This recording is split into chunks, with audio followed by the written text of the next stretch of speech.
afternoon, everybody. I'm Rob from CamLogic. Appreciate everybody being here today. And we'll have Justin Bruno from Markforged coming up here towards the tail end of our presentation. But I will be taking you through forging resiliency with additive manufacturing. And there we go. To start, a quick introduction to CamLogic for anybody here who's new to CamLogic and what we do for our customers. So we're a holistic engineering solutions provider utilizing PLM software, additive, subtractive manufacturing, and quality control. We leverage strategic partnerships with Siemens, Markforged, and Automation Alley. Over 25 years experience in the CAE, CAD and CAM areas, as well as working with our customers and partners to provide unparalleled products and services that we are developing, designing, and supporting for the manufacturing industry. What I like to kind of piggyback that into is kind of what we refer to CamLogic as the wheel. Conceive, develop, manufacture, and capture. So in a nutshell, CamLogic is a value-added partner of Siemens and Markforged Products. So we sell Siemens, NX, Solid Edge, CAD, CAM, simulation, Technomatics, data management, all that fun stuff. And we also sell Markforged additive manufacturing equipment. About 4 years ago, the company said we need to add more value for our customers. We need to diversify. We have a lot of expertise and talent within CamLogic, ranging from injection molding to cold forming to stamping to designing to simulation. How do we bring all these resources together and deliver something for our customers? So again, about 4 years ago, we branched out and said, well, let's take the route of also being a manufacturer. So we have an entire design and engineering team that is dedicated to manufacturing fixtures, prototypes, doing R&D work for our customers, and we use the tools internally that we sell. So we have today over 20 Markforged printers in our Auburn Hills office. We use Solid Edge, we use NX, we use a lot of the simulation tools that Siemens provides. And I say all of that before kind of getting into the meat and potatoes of today, in that if a customer ever were to come to CamLogic and say, hey, I have a question about additive, or, hey, Rob, I need these fixtures, I need them right away, or Rob, I've got this really great idea for using 3D printing, we would never hand a customer a case study and say, yep, it should work. We have an entire team dedicated internally to validating what it is that we do. So we're experts in what we do. We use these products every day. And again, anybody has any questions about additive manufacturing, we're in Auburn Hills. Pop on in. We'd love to have you. We'll get you a cup of coffee and talk 3D printing anytime. So just wanted to get that out there for everybody. So a quick review of today's agenda. Again, we're talking about supply chain. We're talking about additive manufacturing. And we're talking about thinking differently and adopting a mindset that is going to help enhance some of the challenges that we're seeing with supply chain.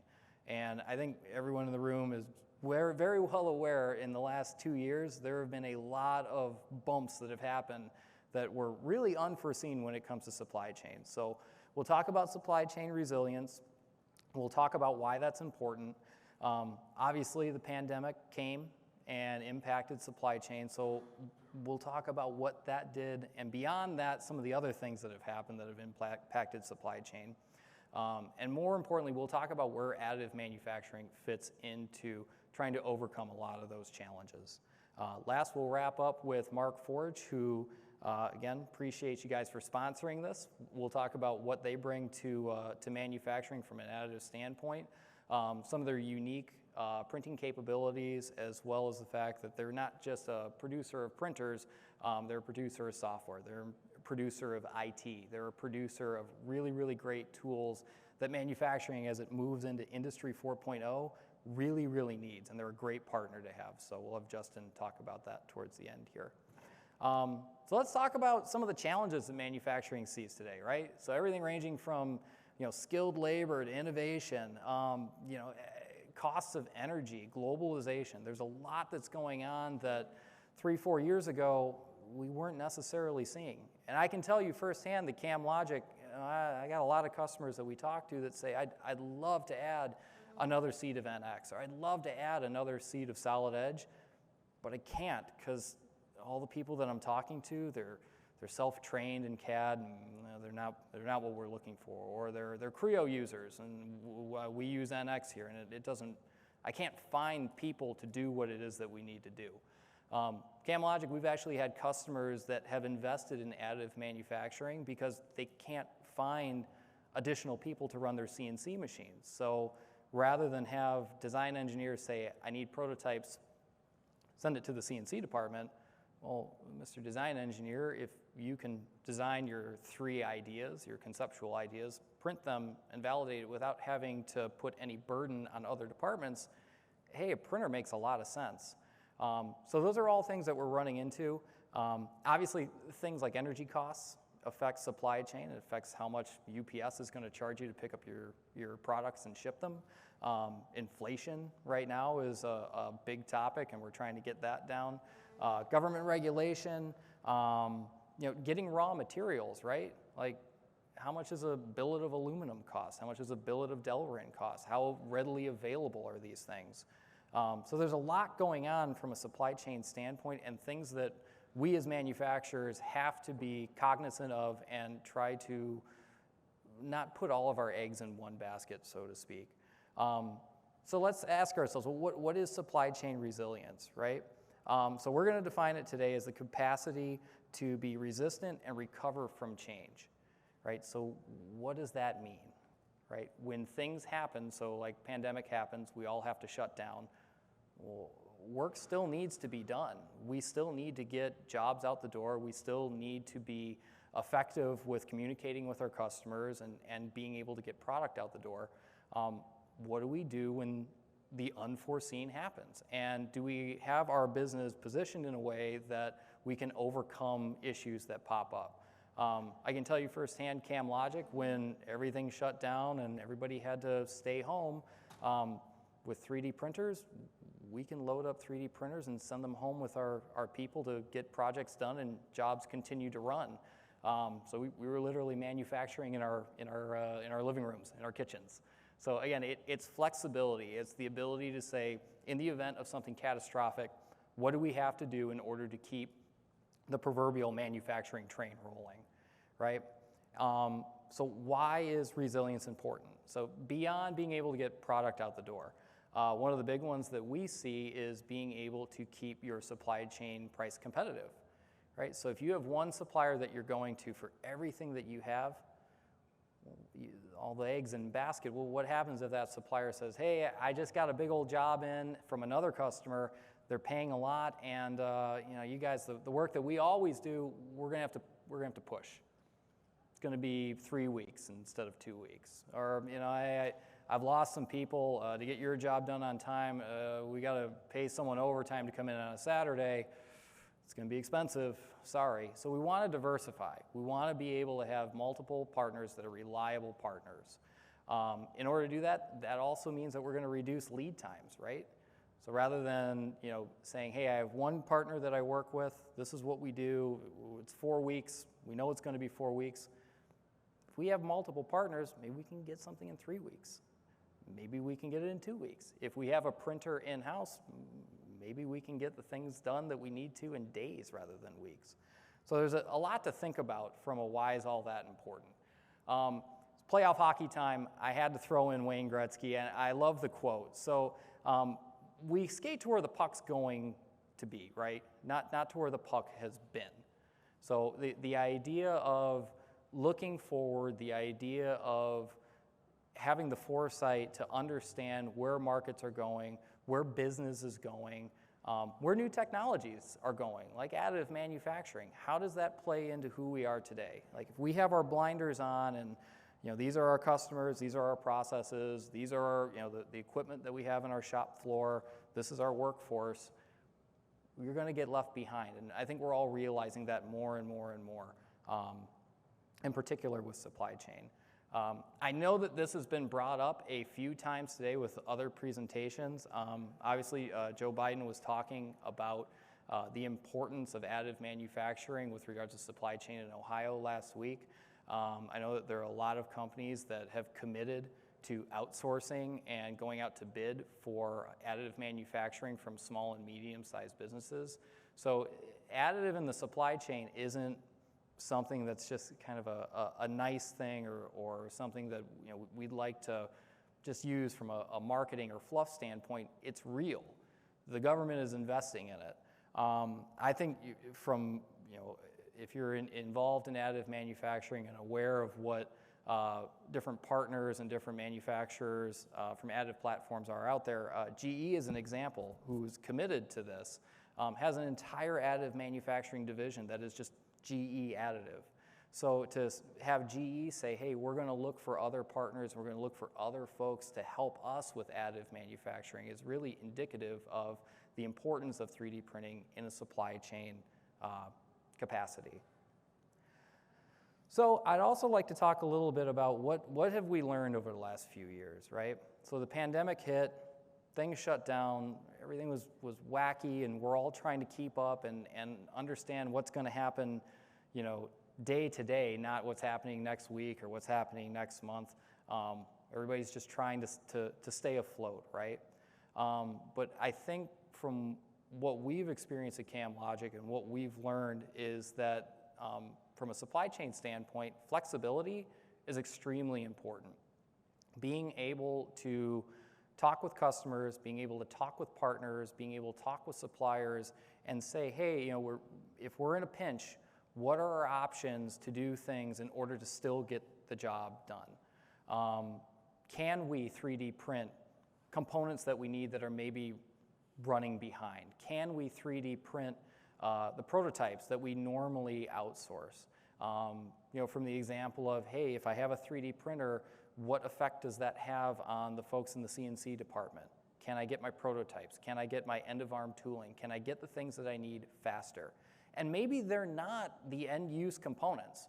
Maybe the components that you need have to be strong metals or a material that is required by your customer.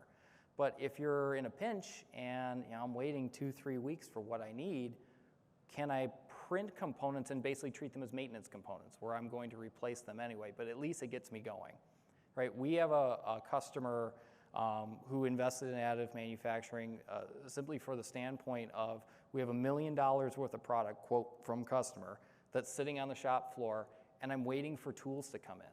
I can't get going. I can't program my weld cells. I can't dial in the robot the way that it needs to be. I have all this product waiting to get out the door, and I don't have the tools that I need. And it's because my supplier, it's taking them a little bit longer, or we're running into bumps, or we're having design change issues. Well, if you could print what you need to get going faster, what does that mean for the company? What does that mean for the project? What does that mean for future projects, right? The world is getting smaller, and what I mean by that is obviously the pandemic affected everybody, but as we've seen in the last couple of years, I think we can emphasize on 3 big things besides the pandemic. You can also look to the current war that's going on in Europe. I mean, that's something that no one has seen in 80 plus years, and the effects that that's having on energy costs, which in turn trickle down to all of us when we go to ship components out. I know if you're in Michigan and you're looking at the cost of gas this time 3 months ago, and you're paying what, an extra $1.30, $1.40 a gallon? I mean, if you're FedEx, who do you pass those costs off to?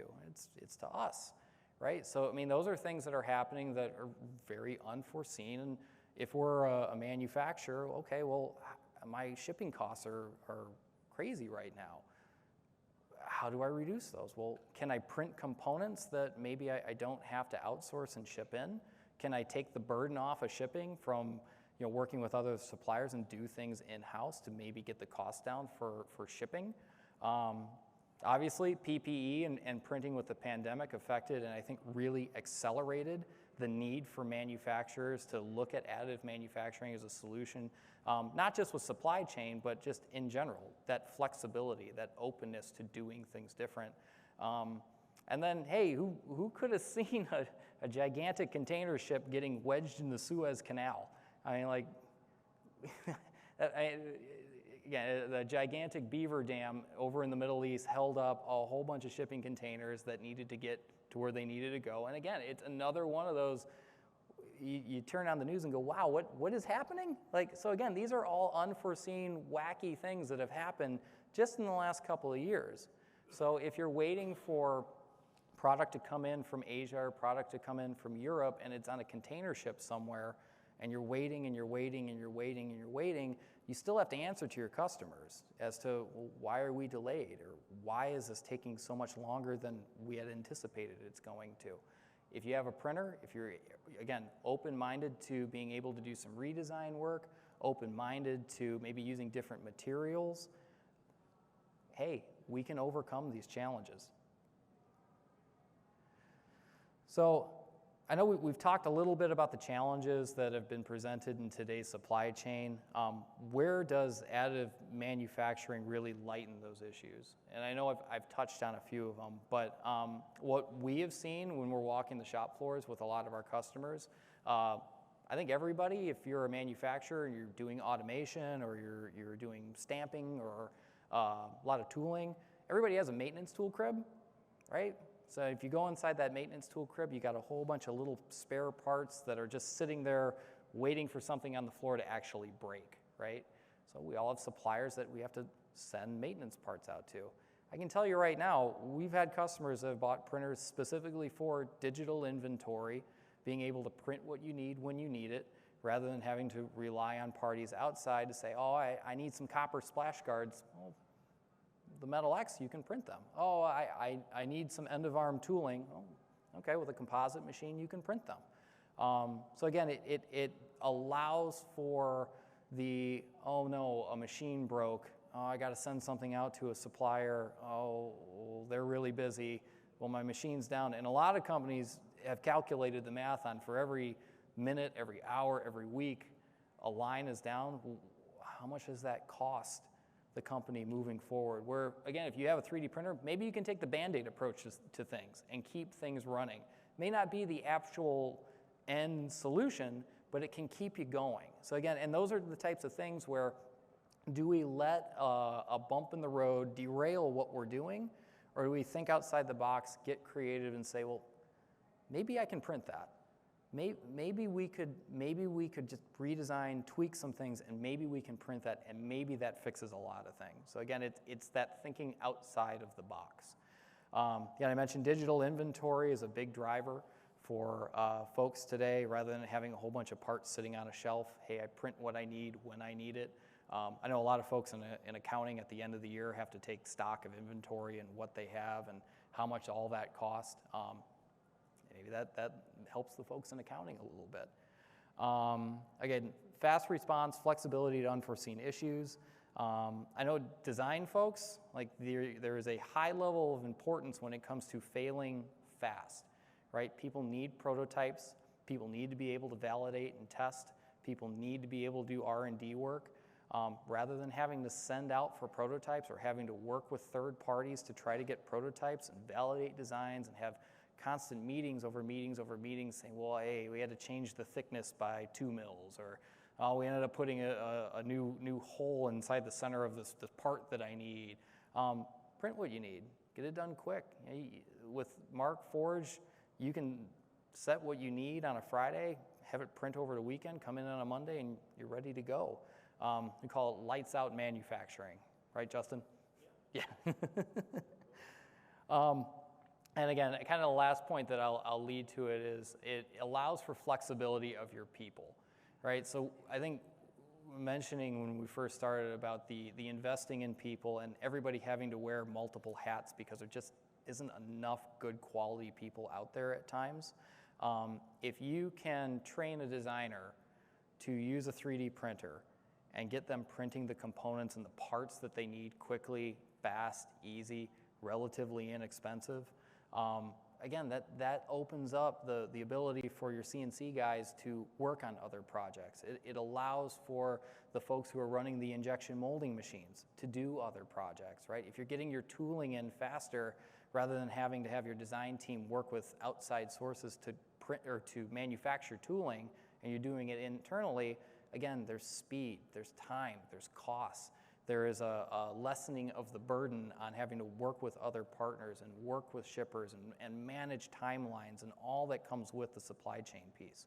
So again, there's a lot of value that comes with having printers internally and leveraging additive manufacturing.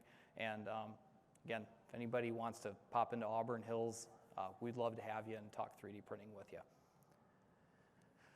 Last piece that I'm going to talk about before I move on to kind of CamLogic and how we're working with Project Diamond users and how we're helping to support their supply chain initiatives. I wanted to leave with a quote that came from Greg Marks, who was the former CEO and founder of Markforged, basically saying the supply chains we have built as a global economy have been optimized. And when you optimize, it is inherently fragile. It is not that pre-COVID mentality was wrong, it was that it wasn't resilient enough to what we're seeing in 2020. And basically, I hear that quote and I say to myself, all right, how can I create an example that amplifies that? And I think about like when you're buying a car, right? If you're going to buy a car, you want to get it from a reputable source. You want to get, factory car. You don't want a whole bunch of customization done to it. Whereas if you go on Craigslist and you buy a new car and it's got a big old spoiler on it and a turbocharger, and you look at Carfax and there's a whole bunch of stuff on there that isn't there, it's customized for a specific person. And when you buy something that's customized, or you take the approach of something that's very specific and very customized, when bumps in the road happen, who's going to fix those bumps in the road, right? But if you have the flexibility, if you have the ability to say, all right, we had a bump, okay, we know how to fix it, or I have the tools to fix it, or we have the open-mindedness to approach it from maybe we have to tool something, maybe we have to print something, maybe we have to shop something out, but we have the flexibility to do so. And I think what Greg was saying is that post-pandemic, there's been a lot of change in the mindset of manufacturers of we can't just keep doing what we've been doing. We have to be flexible. We have to be open. We have to be looking at other technologies, investing in our company, investing in our people, and what it is that we're doing. So last few for me before Justin comes up here, I wanted to touch on CamLogic and our involvement with Automation Alley and Project Diamond. So really great story of getting 3D printing into manufacturing within Oakland and Macomb County. So the pandemic happened. Obviously, we're all trying to keep up, and we're looking at things like workforce, we're looking at PPE, we're looking at supply chain, we're looking at growing manufacturing and Internet 4.0 within the Metro Detroit area. And Project Diamond came about in that Markforged Automation Alley and the Michigan government worked to receive grant money, which would enable this really cool and really great network of additive manufacturing partners within the Metro Detroit area that could really quickly be able to print PPE in the event that we needed more of it. And again, during the pandemic, we're scrambling to find face guards. We're scrambling to find things to cover with masks and things like that. Automation Alley worked to create this really great network that was deployed and has been working very, very well. And those the tourniquets that I brought up there in a few slides before are Project Diamond folks printing tourniquets for people in Ukraine who need them. So again, it's rapid deployment of additive manufacturing for components that you need quickly, that can be printed, and then can be shipped to wherever they need to be very fast. Kind of one of the ancillary benefits that came out of that, though, is you have this accelerant of additive manufacturing into small and medium-sized businesses within the Metro Detroit area, which are critical, additive being a large part of what Industry 4.0 is, right? Being able to use additive as well as the data and all of the great stuff that has been talked about today in order to improve your processes. So again, it's kind of two birds with one stone, whereas now Macomb and Oakland County manufacturing has that extra step ahead when it comes to looking at the future and looking at Industry 4.0. So again, it was a great, great project. It worked out wonderful for everybody. It's still working out great. Again, we're helping folks in Ukraine with those tourniquets. CamLogic was lucky enough to be a part of it. We're thrilled to be a part of it. Again, our job is to service and support Project Diamond folks. So again, in Auburn Hills, we're a central location for materials. We're a central location for questions. If someone has an idea about, hey, Rob, we have a Mark II in our office, but we need help optimizing how to print something, or hey, Rob, we hired a few new people and they need to get trained up in how to actually use this printer and get the most out of this printer. Or, Rob, we took on this new program, we know we can print, but I got questions to run past you. From a material standpoint, from a knowledge standpoint, we're here to help. And again, we're thrilled to be a part of it, and it has been really great for us. So again, if there's any questions about Project Diamond, or if anybody here's Project Diamond recipient and needs material or has questions or any of that good stuff, we are 100% here to help. And again, before I pass this on over to Justin, if anybody has any interest in taking a look at the composite machines, the Metal X, questions about additive, any of that good stuff, myself and all the folks at CamLogic are here for you, and we want to make sure that we're successful. So, Mr. Bruno? Thanks, Rob. Yes, sir. My mic on?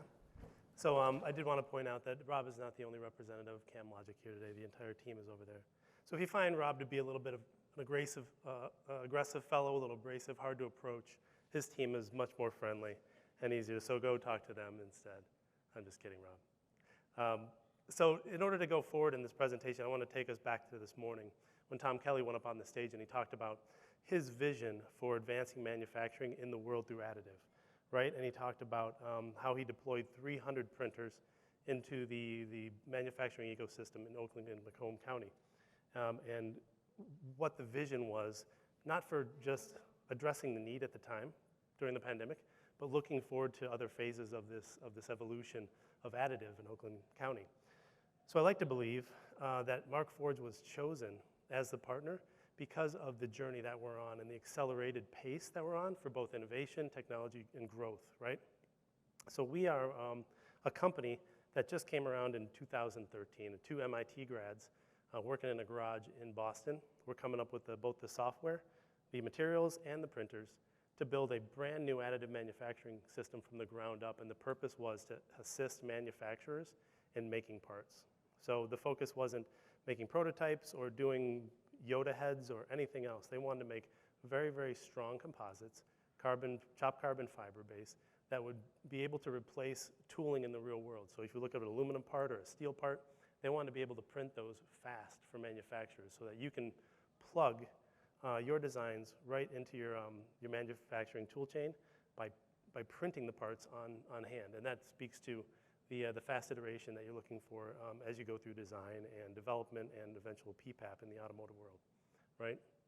So but the growth is something I'm going to talk about in later slides, but I'll just take you through a quick overview. There's currently almost 500 employees, global and growing.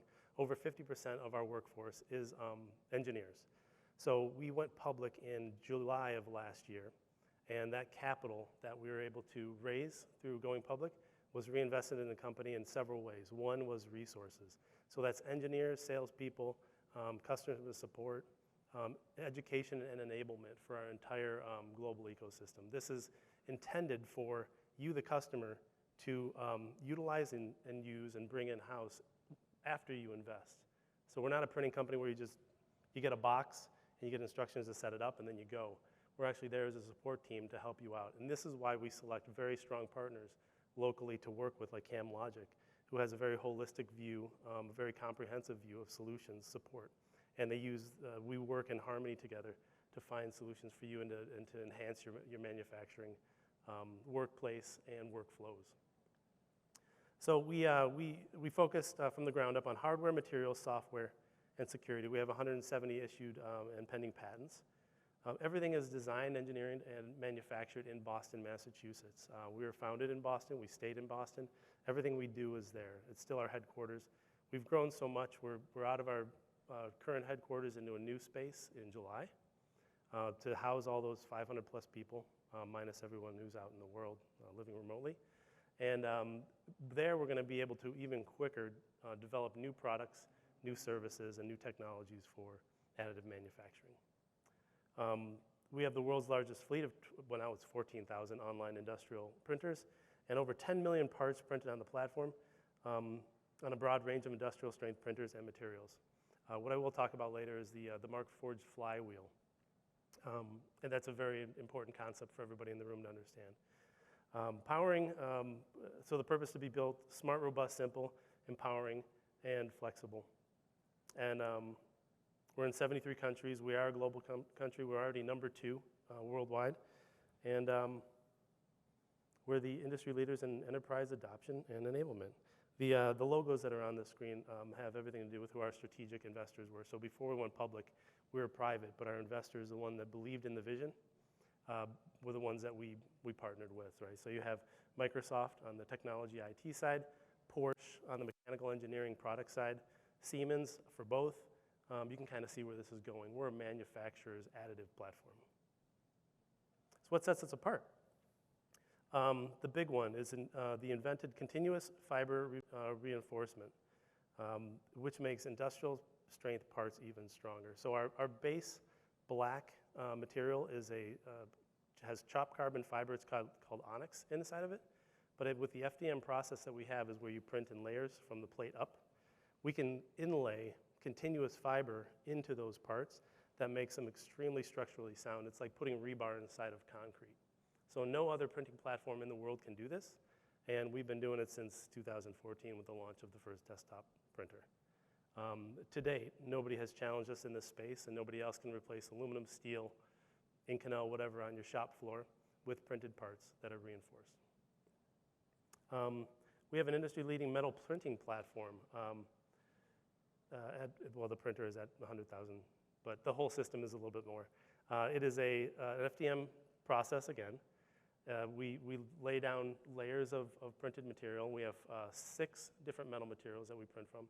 And the whole platform was launched with the intention of being an addition to a new innovation on top of the platform that we already had, providing value to customers. So we heard from them. They have metal and aluminum parts on their floor that they want to replace. Well, maybe nylon isn't, reinforced onyx material isn't the solution. They wanted to get into metal, so we developed that system from the ground up. And the security, the IT security that we offer to our customers out of the Digital Forge is 2700 certified through ISO, the world's most secure additive platform. So what sets us apart is called the Digital Forge, and this is, for everyone to understand easily, it's the Tesla model for additive manufacturing and printing. So what we have is those 14,000 printers that are out in the world in the ecosystem, and they are making parts. And the data from those parts is then sent back to Markforged to study, configure. We use machine learning to understand what our customers are doing and how much they want to improve in the process that they have. And we continually get better over time. So the Digital Forge is really enterprise software. The backbone of it is enterprise software. We have industrial 3D printers. These are factory floor printers that are extremely resilient, tough, and reliable as they print materials for you. The uptime for X7s, I believe, is 98, 99% tile, depending on whether or not you get a good part onto the plate. That is a good DFAM part that is designed for additive manufacturing. And then we have industrial materials. Up until this year, we didn't play in ABS or PLA or anything else that the other guys were doing because we were differentiating ourselves. We have now, because we've heard from our customers, introduced new materials like PLA just this year, which you can use on the same desktop printer. So this is a look at the printers that we rolled out up until this last year. So the desktop printers are the smaller ones on the left side of your screen, the Onyx 1 and the Mark 2. These are powerful engineering space printers that you can use to rapidly design, innovate, and produce parts that you can use for tryouts or even go to production with. The X7 is the larger printer. It's got a double the size print plate, runs twice as fast. It has runs all the fiber reinforcement you would need, plus all of the new materials and all the new latest software is pushed through this printer. This is the X7. It's the flagship of our fleet. Metal X was introduced a little bit later. When it was first launched, it had one metal, stainless steel 17.4. Now it has 6. So with the same investment, with the same printer, over time, you've just added more capability, more ability to make parts, and more functionality. And the Sinter 2 was launched recently. This is the system which actually sinters and fuses the metal printed parts, and that's a process I can go through offline. So it's the comprehensive nature of the Markforged product offering that makes us appealing, and I think probably was the reason that we were selected to be partners for Project Diamond, because on a go-forward basis, we're moving faster, we're innovating better, and we're bringing better products to market for manufacturers that are actually making parts. So we have carbon fiber FRA for aerospace. This was a new introduction last year. This is flame resistant. So it's like the Onyx. It runs through the same printer. You don't have to change your hardware or firmware or anything. It was a software update. You buy a new spool, and now you're printing FRA. Kevlar reinforcement. This is a continuous fiber. It's the yellow strand inside of the left top box. That is a wear-resistant continuous fiber that can be laid inside of parts for any kind of wear resistance that you may need on the factory floor. Fiberglass is a base material. Let's see, Onyx. The metals are listed across the bottom. We started with 17.4, then Inconel, then we went into the tool steels, H13, A2, and D2, and we've just launched pure copper for the industry. Pure copper is interesting in a lot of ways. It is being looked at very seriously by a lot of companies that are finding it very difficult to get copper parts, and because of demand. Induction tooling is a big one, bus bars. We have a lot of different customers asking for copper, so if you're interested, please come up and speak with me. So the integrated platform, the software is absolutely core. It's intelligent, a secure cloud-first architecture, but don't be too put off by cloud first. It's not cloud only. We have an offline version of the software, which can also run, so that's a feature option for you. And then connected 3D printers. The fourth generation technology powers a portfolio of 9 different printers and sintering furnaces, which continue to get smarter. And then the materials are engineered for strength and durability, which I think I already explained. Cloud-first architecture allows us to provide to you over-the-air updates to the software, like the Tesla model.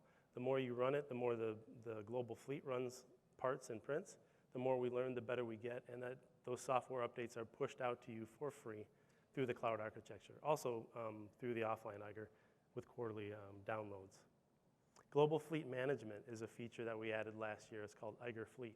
This is a subscription add-on where you can take an entire global enterprise fleet of Markforged printers and put them under one user with all the security features that you're looking for, roles-based access controls, open APIs for integration into your ERP or MES systems, PLM even. So we have a lot of features that allow you to, as a big company or a small company, to integrate it into the systems you already have. And that large group of engineers that do software are available to help you out with that integration. And we have expertise embedded, process knowledge, and sintering. So what has the Markforged Tesla model done in the field? What are the real results from it? Well, in many cases, we've increased printer speed by 2 times. We did that on the metal printer in June of last year. We reduced the sintering runtime by 42%, reduced gas costs by 65%.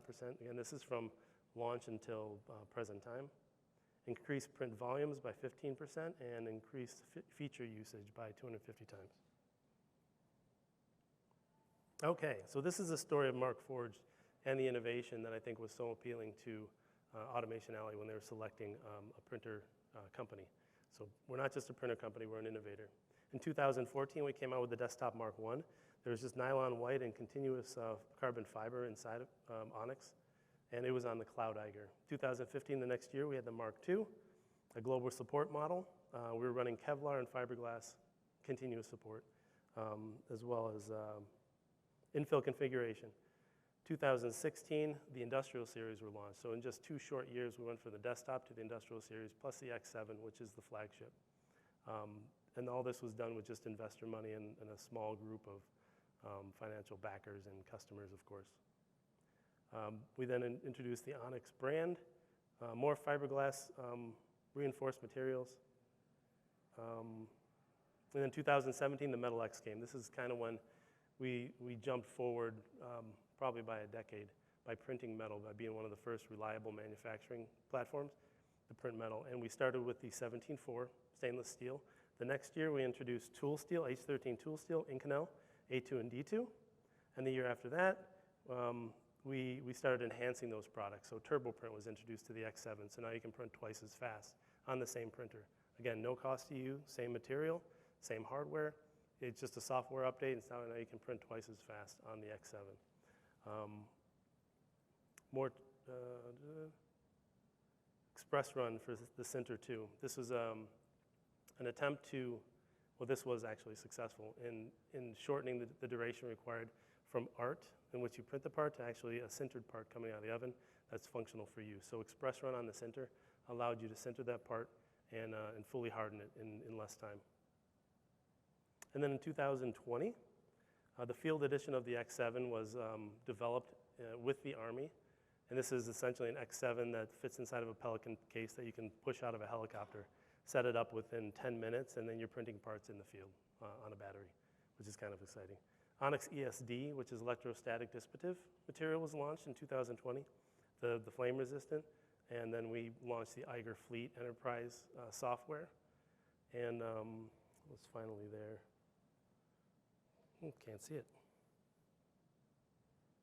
And now, just to keep you going on this innovation curve and where we're going in the future, the new FX20 is here. This is our large-scale printer. It's faster, harder, hotter, and smarter than any printer we've had before. You think of the X7 printer, but scaled up with more material capability, more dimensional stability, more strength, and added material. So we can now print Ultem. It's Ultem 9085, which is a little different from the competition that runs Ultem 1010. The material is black. You can run the continuous carbon fiber through it, big, strong industrial parts. Okay. That's my time. Yeah. Thanks, Justin. Yeah. So again, just kind of wrapping up, we appreciate everybody's time today. If you do have any questions, we're happy to answer them. There will be a microphone coming around, that way we can hear you. But yeah, again, thank you, everybody. And if anybody has any takeaways from today, or like I said, wants to talk additive manufacturing, or is having trouble with supply chains, or needs material specs, or any of that good stuff, we're more than happy to provide that for you. So again, thank you, everyone.